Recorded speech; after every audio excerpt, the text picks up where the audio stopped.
Hello, I'm Graham Fitch, and I'd like to demonstrate some of the exercises from my first article on chords in Pianist Magazine issue 65. And I'm sure after you've practiced these for a little while, you'll feel much more comfortable with your chord playing. I'm going to start off with an exercise that I call tapping, which you can use on any chord at all. But I'm going to use the example from the magazine, and I'm just going to be using my right hand for demonstration purposes. What I'm going to do first is to make sure that I'm just resting at the bottom of those keys, that I'm not pressing. That's really important. And I'm going to start off by lifting each finger in turn and replaying it.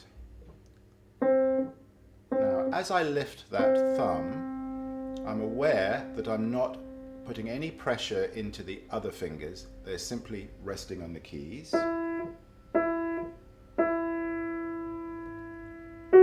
Now I've chosen to repeat these keys, well that was 4 times, but 3 times. You can do as many repetitions as you like, and you can change that from day to day.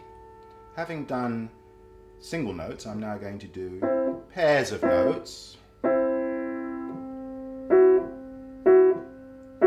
I'm going to exhaust all the possibilities. Now I'm going to do the upper pair, or the outer pair I should say. Now I'm going to do the diagonals. Now this will give you a fair degree of independence within the hand, so that your fingers will behave when you're playing chords. You won't find fingers that shouldn't be playing, and fingers that should be playing, not playing. And the beauty of this exercise is you can use it even at the advanced levels. Let me take a small example from Rachmaninoff, the C-sharp minor prelude. I can use that here as well.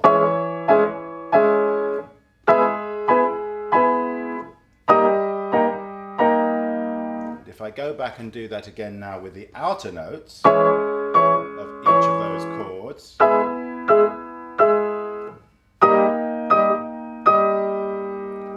really help me to control the chord.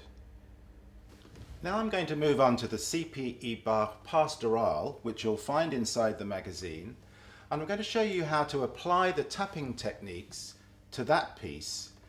If I play it as it should be first for a moment, what I want to aim for there is for both notes to speak exactly together, precisely together. But I need to make sure that the upper note's slightly stronger than the lower note, which isn't a very easy thing to do, but we can actually do this by practicing this exercise. What I'm going to do is I'm going to tap first of all the upper notes, and I'm going to make them strong and tenuto. Let me show you.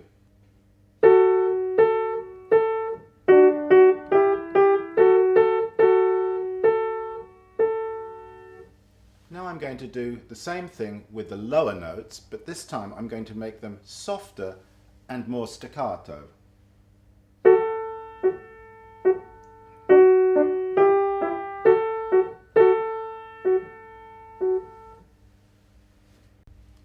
Almost without exception, each chord that we play on the piano needs to be voiced. Now what I mean by voicing, simply one note louder than the rest of them. So if I take, let's say, this chord, this is a random chord, and I don't voice it, listen to how it sounds unvoiced. It's very grey, it's very out of focus. Now listen to it voiced. Did you hear then how the top voice sang out above the lower notes? That's not an easy thing to do. Let me show you again. Unvoiced, voiced. You can hear very clearly the top note, which is usually the one that you're going to need to bring out. And it sort of goes against nature because we're using our tiny little finger here. I want to show you an exercise that you can do with any chord. I'm just picking this one out randomly. What I do is I first play the strong note with my hand in position. Then, afterwards, I put the keys, the remainder of the keys down, either silently, if I can. That's not easy to do. Or it could just be very soft. Let me show you that. Do you see now all the fingers are down? I just didn't sound the lower 3 notes. Now, what I'd like to do next is to see if I can get those 2 events closer together. So it's note, silent chord, almost as an acciaccatura. I can also do it the other way around. I can first put the lower part of the chord down silently or softly, and then play the upper note. Let me show you that again slightly faster. And then, of course, I have to be able to do that simultaneously. What I did then, even though you're only hearing 1 note, I put the whole chord down and I selected the upper note to sing. Now when I play the chord conventionally, I'm able to control my layers of sound. So I've got forte on the top note, piano for the rest of the chord. I'd like to show you how to voice now a progression of chords, and I've selected a very short example from Les Sylphiden by Niels Gade from the magazine. Let me first of all just play you the chords.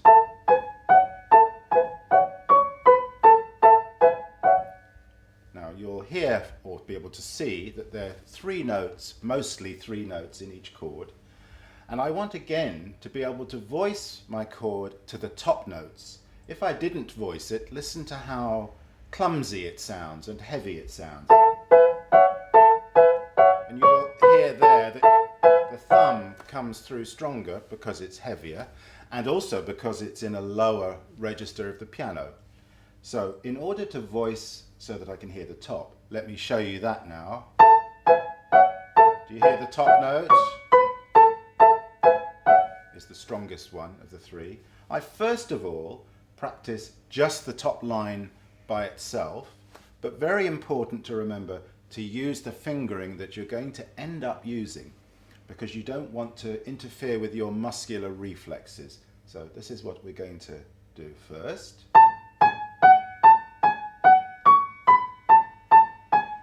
Now the thing is, you wouldn't choose that fingering if you just had to play that line by itself. You wouldn't have 5, 5, 5.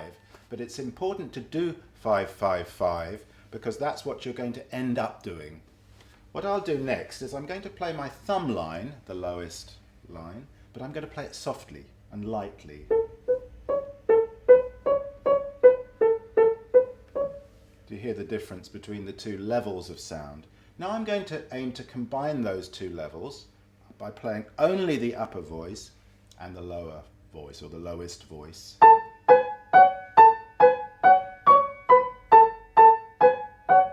Now, of course, I've forgotten about the middle note, so let me now put that in, but with the lowest note only. So I'm playing now the middle note, or the middle finger, and the lowest finger, very softly, very lightly.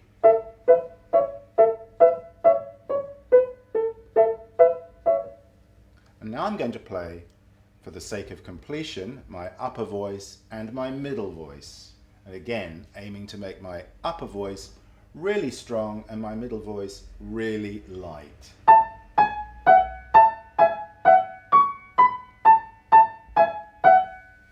And then when I put that together, I should be able to have much more control over my voicing. Now, what I can also do, just to finish this, is to use my tapping exercise that I showed you before. So I can also practice tapping the lower 2 voices. Let me show you that.